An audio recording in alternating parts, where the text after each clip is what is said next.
আসসালামু আলাইকুম। প্রিয় দর্শক, আমি আপনাদের শুরুতেই কয়েকটা নিউজের হেডলাইন আপনাদেরকে পড়ে শোনাই। এগুলো 16 ফেব্রুয়ারি মানে গতকালকের এবং তার আগের দিনের 15 তারিখের, এবং এই হেডলাইনগুলো বেসিক্যালি আওয়ামী লীগ সংক্রান্ত হেডলাইন। আপনারা হয়তো বলবেন যে আজকে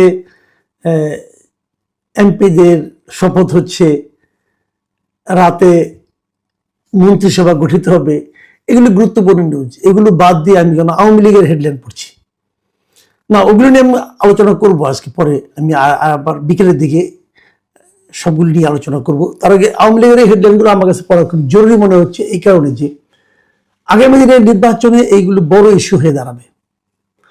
আপনি মনে করতে পারবেন, দুদিন আগে আমি একটা ভিডিও করেছিলাম, সেখানে আমি বলেছিলাম যে পঞ্চগড়ে একটা ইউনিয়ন আওয়ামী লীগের অফিসের তালা খুলে দেওয়া হয়েছিল এবং সেখানে বিএনপির যে স্থানীয় যে সভাপতি ছিলেন তিনি উপস্থিত ছিলেন, তার সামনে খুলে দেওয়া হয়েছিল এবং তিনি বলেছিলেন আমরা সহ অবস্থানের পক্ষে।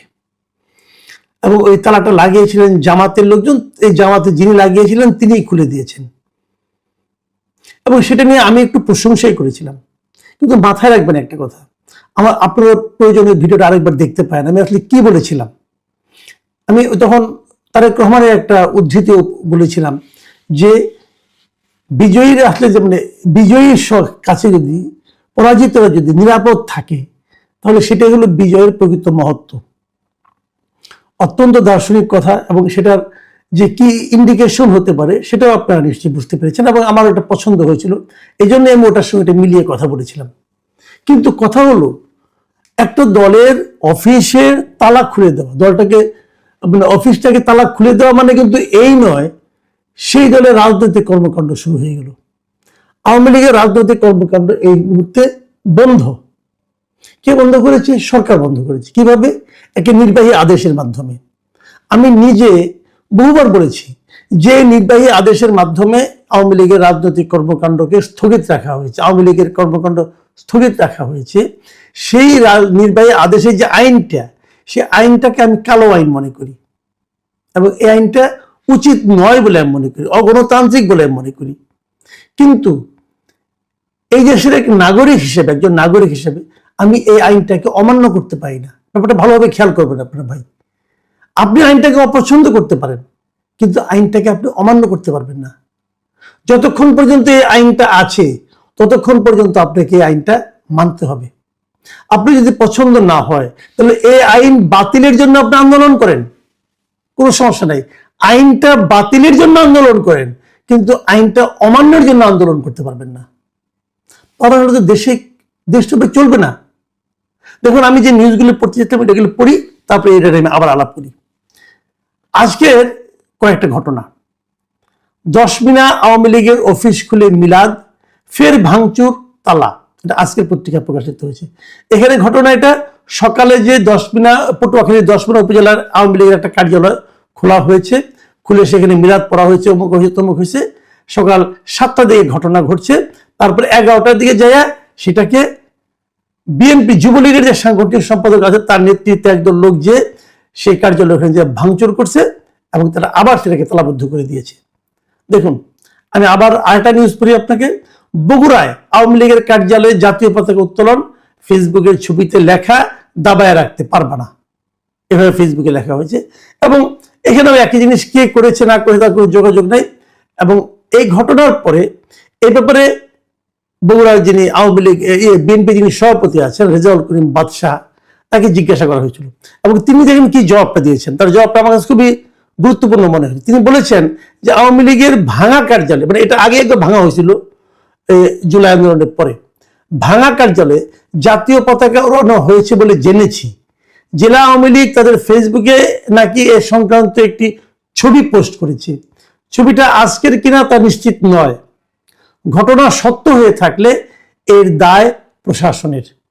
Very interesting. উনি যে কথাটা বলেছেন, এই কথাটা যে মানে আমার কাছে খুবই গুরুত্বপূর্ণ এবং সঠিক মনে হয়েছে। উনি বলছেন যে যদি এই ঘটনাটা ঘটে থাকে, এটা আজকে তো সোশ্যাল মিডিয়ায় অনেক কিছু বিশ্বাস করা যায় না, কাজে উনি বলছেন যদি এটা সত্য হয়ে থাকে তাহলে তার দায় কার? প্রশাসনের। কেন প্রশাসনের দায়? এই কারণে দায় যে সরকার আইন করেছে যে আওয়ামী লীগ কোনো রাজনৈতিক কর্মকাণ্ড চালাতে পারবে না, তারপরে যদি আওয়ামী লীগ সেটা চালায় তাহলে ধরবে কে, বাধা দেবে কে? বাধা দেওয়ার দায়িত্ব কিন্তু আপনার না, আমার না, যুবলীগের না, যেটা নাকি 10 মিনাই করেছে ছাত্রদলের আহ্বায়ক আবুল বশর সাহেব, উনি এটা পারেন না করতে। উনি আবার ভাঙচুর করবেন, আবার তালা দিবেন, উনি এটা পারেন না। উনি পুলিশকে ইনফর্ম করতে পারেন, এই কাজটা পুলিশ করবে। যখন আপনি করবেন বাশার সাহেব, তখন আপনি তো এই আইনটা নিজের হাতে উঠাই নিলেন। এই আইন তো আপনি নিতে পারেন না, সাজা আপনি দিতে পারেন না, পুলিশ দিবে। আপনি কে? এই একই দেখেন, এই সিনিয়রিটি এবং প্রবীণ হলে যেটা হয়, বাদশাহ সাহেব কিন্তু কথাটা বললেন যে যদি এটা সত্য হয় তাহলে দায় হলো প্রশাসনের, এটাকে প্রশাসন থামাবে। প্রশাসন থামায় না কেন? আসলে আমি আরো দু একটা পড়ি। চট্টগ্রামে আওয়ামী লীগের কার্যালয়ে দলীয় ফলক পরে উধাও, এটা প্রথম আলো নিউজ।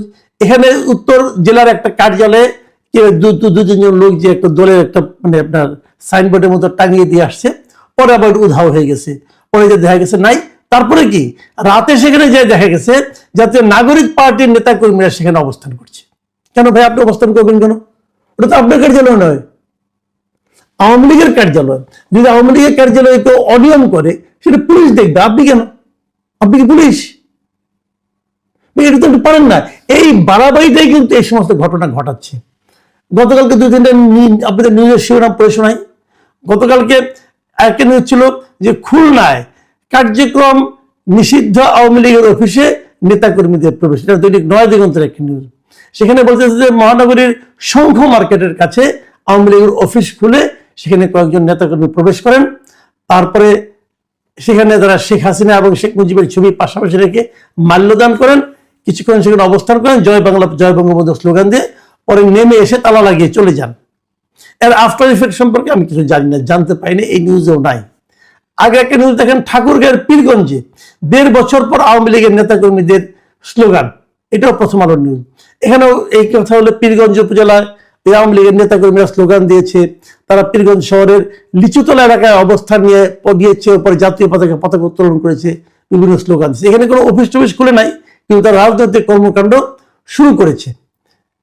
আবার দেখুন আরেকটা নিউজ, এটাও প্রথম আলোর নিউজ, সেটা হলো ভাঙাচোরা আওয়ামী লীগ কার্যালয়ে দুপুরে নেতাকর্মীদের স্লোগান, বিকালে অগ্নিসংযোগ। মানে দুপুরে তারা মানে আপনার স্লোগান দিয়েছে, কার্যালয়ের সামনে গেছে সেখানে, এবং বিকালবেলা আবার ওখানে পরে যায় নিয়ে বৈষম্যবিরোধী ছাত্র আন্দোলনে একদল নেতাকর্মী যায় সেখানে আগুন ধরিয়ে দিয়ে এসেছে। এই ঘটনাটা ঘটেছে দিনাজপুরের শহরের বসুনিয়াপট্টি এলাকায়। দেখুন কয়েকটা জিনিস লক্ষণীয় কিন্তু। এক নম্বর হলো আওয়ামী লীগের পক্ষ থেকে তার নেতাকর্মীরা যে কাজটা করছে এটা বেআইনি কাজ করছে, তারা এটা করতে পারে না, 1 নম্বর।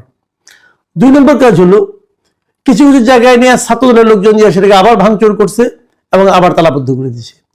আর কিছু কিছু জায়গায় যেখানে এনসিপি অথবা বৈষম্যবিরোধী লোকজন যায় তারা সেগুলো আবার আগুন ধরিয়েছে, ভাঙচুর করেছে, অবস্থান নিয়েছে, বেদখল করে রেখেছে। আপনি দলগুলির ক্যারেক্টার দেখেন, এখানে দলগুলির ক্যারেক্টারগুলো দেখেন। আওয়ামী লীগ, আমি নিজে পার্সোনালি মনে করি যে আওয়ামী লীগকে যে আইনের মাধ্যমে তাদের কার্যক্রম নিষিদ্ধ করেছে এই আইনটাকে আমি পছন্দ করি না, এই কাজটাকে আমি ঠিক মনে করি না। আমি এটা আমার ব্যক্তিগত অভিমত। আমি মনে করি এভাবে মানে নির্বাহী আদেশে এই সমস্ত কাজ করা ঠিক না।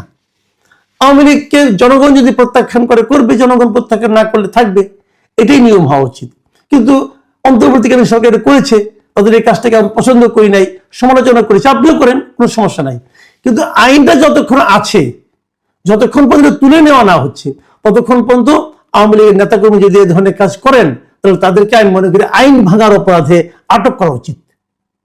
এবং এই আটক করার দায়িত্বটা প্রশাসনের, যে কথাটা নাকি বগুড়ার বিএনপি সভাপতি বলেছেন, এটা প্রশাসনের কাজ, এটা অন্য কোনো প্রতিদ্বন্দ্বী পলিটিক্যাল পার্টির কাজ না।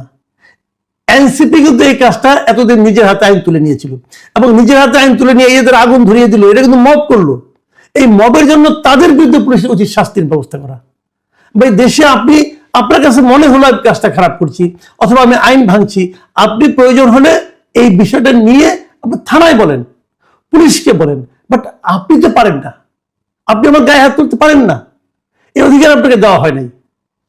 তো এই জায়গাগুলো কিন্তু ঠিক করতে হবে। এবং আমি আওয়ামী লীগকে বলবো, দেখুন অনেক জায়গায় অনেকে মনে করছে যে বিএনপির এই বিজয়ের পিছনে আওয়ামী লীগের একটা ভূমিকা আছে, হয়তো আছে, হয়তো নাই, আমি জানি না। ধরা যাক আছে, ধরে নিলাম আমি হাইপোথেটিক্যালি, ধরে নেওয়া মানে এই না যে আপনি বিএনপি ক্ষমতায় আসার আগে আপনি সব পেয়ে গেছেন বলে তা মনে করবেন। আপনাদের অপেক্ষা করতে হবে আপনাদের উপর থেকে নিষেধাজ্ঞা উঠে যাওয়া পর্যন্ত। যদি বিএনপি ক্ষমতায় যাওয়ার পর তারা যদি মনে করে যে আওয়ামী লীগের রাজনীতিতে সক্রিয় থাকা উচিত, তাহলে তারা আপনাদের উপর যে নিষেধাজ্ঞা আরোপ করেছে এটা উঠিয়ে নিবে, ভালো। কিন্তু আপনি যদি মনে করেন যে না, উঠিয়ে নিবে কি নিবে না জানার দরকার না, আমি শুরু করে দিলাম, আপনাদের একটা জিনিস মাথায় রাখতে হবে, আওয়ামী লীগের যারা নেতা কর্মী আছেন, আপনারা এই জিনিসটা কার কাছ থেকে আশা করতেছেন? তারেক রহমানের কাছ থেকে।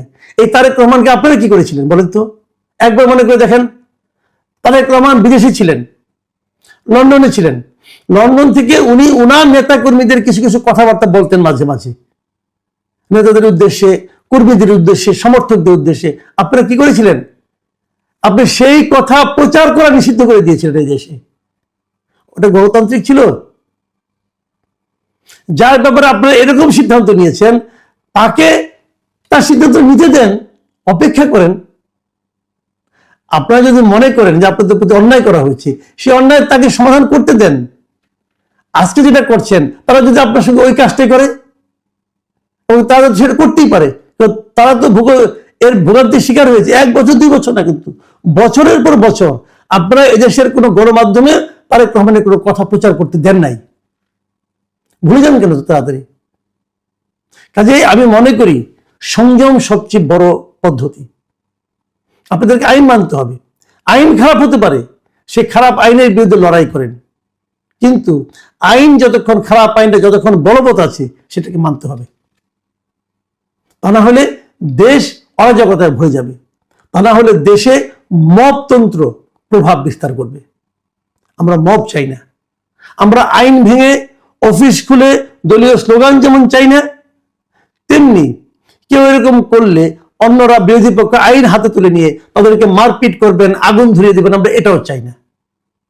আমরা চাই আইন অনুযায়ী দেশ চলবে। আইন বন্ধ হতে পারে, কিন্তু আইন ভাঙার চেয়ে আইন বন্ধ আইন মেনে চলাও ভালো। প্রিয় দর্শক, এখন এই পর্যন্তই। আল্লাহ হাফেজ।